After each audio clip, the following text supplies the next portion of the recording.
The next best step we can take right now is to import a scan of the environment. But before we do so, let's clean up our outliner.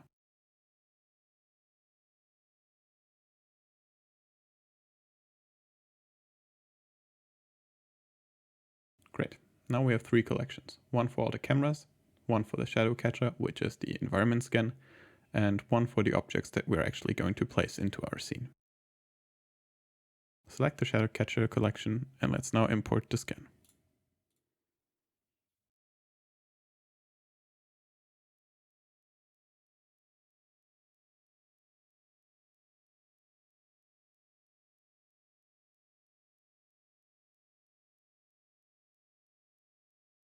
Let's change our viewport field of view so it's a little bit easier to navigate around. To do so, press N to open the right side panel, and then go to View and change the focal length. Press N again to hide the panel. There are multiple advantages to having your environment geo in the scene, even if it's just a rough scan, such as this one. Advantage number 1, it makes it a lot easier to place your assets inside the scene. Advantage number 2, lighting is affected more accurately. This is especially visible with reflections. If you were only using an HDRI, this would result in static reflections. By using a geo, we get the correct parallax that we would expect when moving around a reflective object. Advantage number 3, we could use this for physics simulations. Advantage number 4, we can use the geo as a holdout to hide objects that go behind the columns, for example. This scan, however, is pretty rough and only somewhat accurate in the middle of the columns, so try to avoid overlaps. It should be good enough to do a holdout for shadows, but objects crossing behind wouldn't look very clean. Last but not least, we can use the object as an accurate shadow catcher. This allows us to use the shadow falling onto the geo in compositing to add in the missing shadows. Let's switch back to our camera. To properly use the asset as a shadow catcher, we need to do multiple things. Let's start off by disabling it from casting any shadows itself. We need to do that both for the columns and for the rest of the room. Next, we need to enable the shadow catcher checkbox. This also goes for both assets. Before we continue, let's place our assets more accurately in the scene and apply a chrome material to the objects.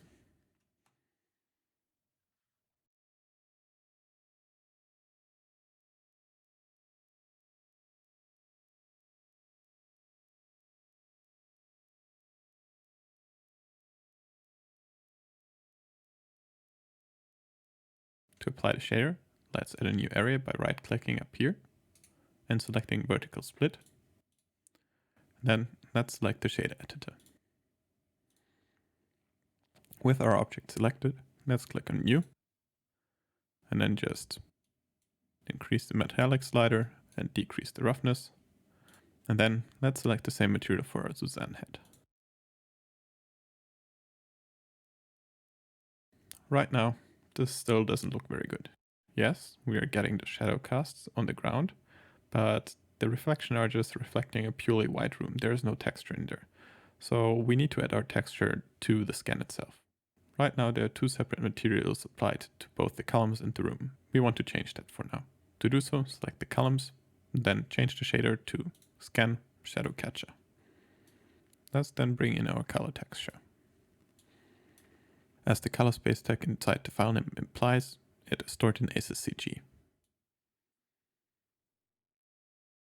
This immediately makes things better, but also somehow too dark.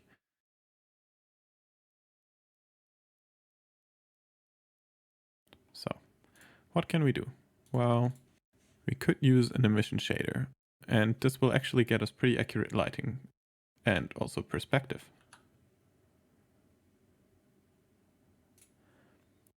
However, now doing that, we've lost all the shadows that we gained from using a shadow catcher. So how can we get the best of these two worlds?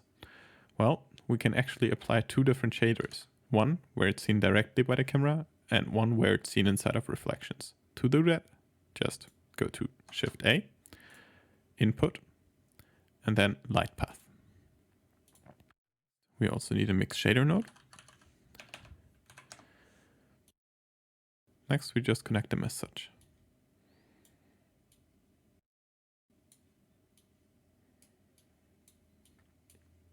now we got our shadows on the ground and we got our nice reflections. However, we don't see the shadows that the objects themselves cast onto the ground. Unfortunately, that's a limitation we can't get around right now, as just thanks to how Blender currently handles shadow catches. To improve this, we can add an ambient occlusion node, which we can then mix into the emission color.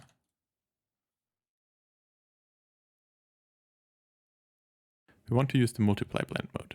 This makes the image darker wherever the ambient occlusion node is darker than white. Right now, this is everywhere, but right where the shadow would be. We can now increase or decrease the intensity of the ambient occlusion to closer match the feeling of the scene.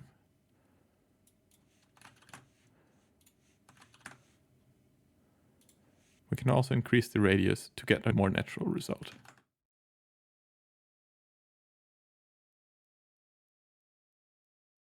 We've already done this earlier, but at this stage you want to double check that you have disabled the shadow checkbox. Otherwise, the scan will also generate ambient occlusion with itself, which would darken the reflection overall.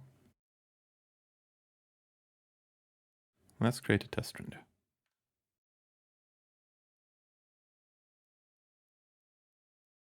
Nice. We can see the holdout working, even though, as mentioned before, the scan is only roughly positioned and we can see the slight edge in between the object and the actual column. And we can also see our shadow, even though it's a bit noisy. Right now, Blender is calculating light bounces all across the room. This slows down rendering times. And unless we have a highly reflective material on a very even surface, such as the sphere, we won't really notice the difference. In order to change that, we can simply delete most of our room. I'll make a duplicate first and hide it.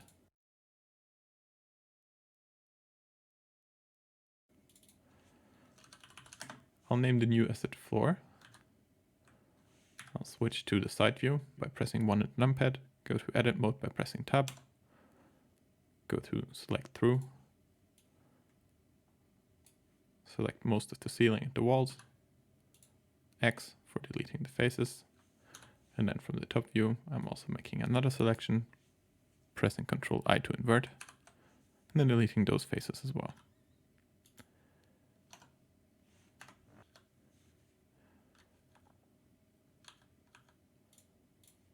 Let's create a new render.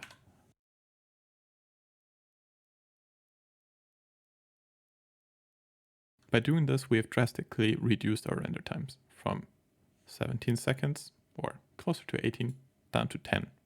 Our reflections aren't quite accurate anymore. You can see this front column in the reflection twice. One is from the HDRI, and one is from the actual scan geo. In addition to that, we have lost the parallax in the reflection as well. It's just the HDRI now mostly. However, this only matters if our object is really reflective and very even, such as the sphere on the right. The monkey on the left is so distorted that you can't even make out the columns anymore.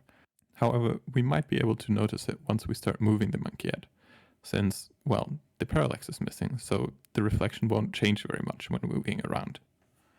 Let's next improve our render settings. The first thing I want to do is add motion blur to the scene. Right now the default value is 0.5, and looking at the info file, we can see that that's the correct value.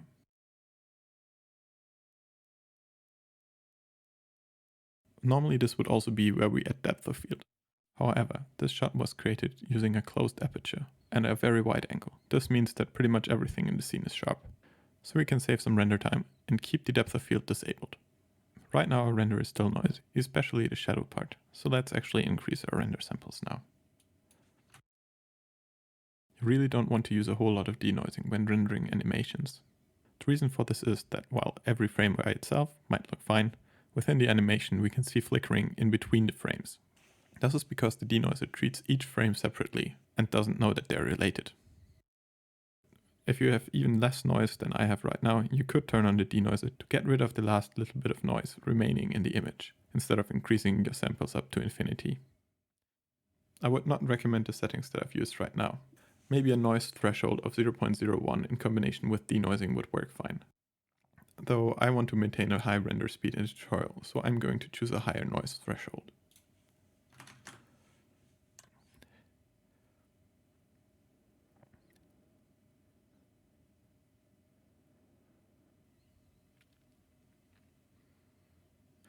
Right now, the columns don't really catch any shadows, so we can actually change them back to a purely emissive material.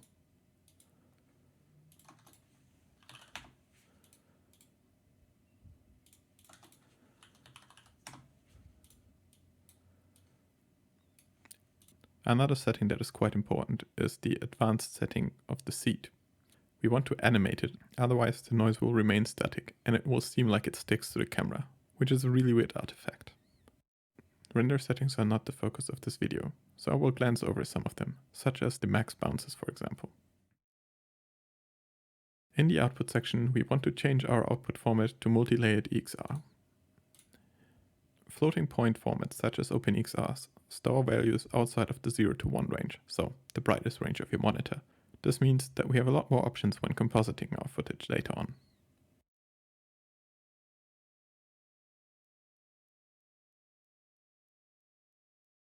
Depending on your purposes, you might want to choose float half or float full. Despite the names, this is a representation of the bit depth being used. Half is 16-bit, full is 32-bit. As a bit depth, I'm going to use 16-bit half, but depending on the render passes you choose, such as Cryptomatte, you might want to choose 32-bit instead. For a codec or compression setting, I will use PIZ. Let's also define our output path.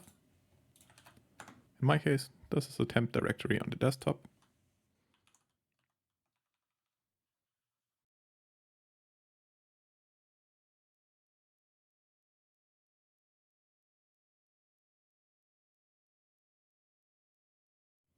Looking back at our compositing, you might think, well, this is only a temporary setup, so we have to delete it before we're exporting, right?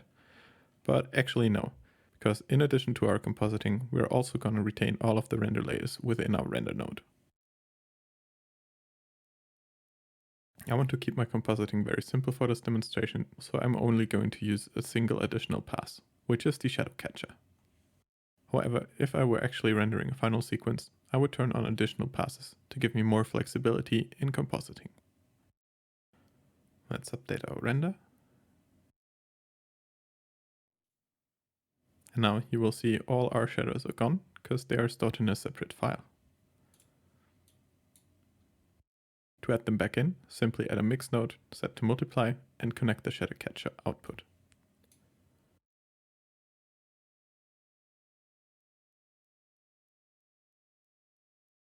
When using this method, you don't just get the shadows, but also the reflections. Speaking of reflections, let's increase the roughness of our shadow catcher.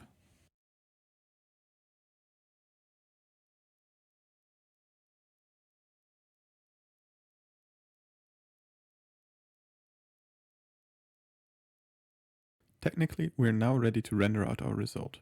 However, I would recommend you to set up your compositing before rendering the whole sequence, just in case you missed any render passes. So just render a single frame and set up the compositing using that.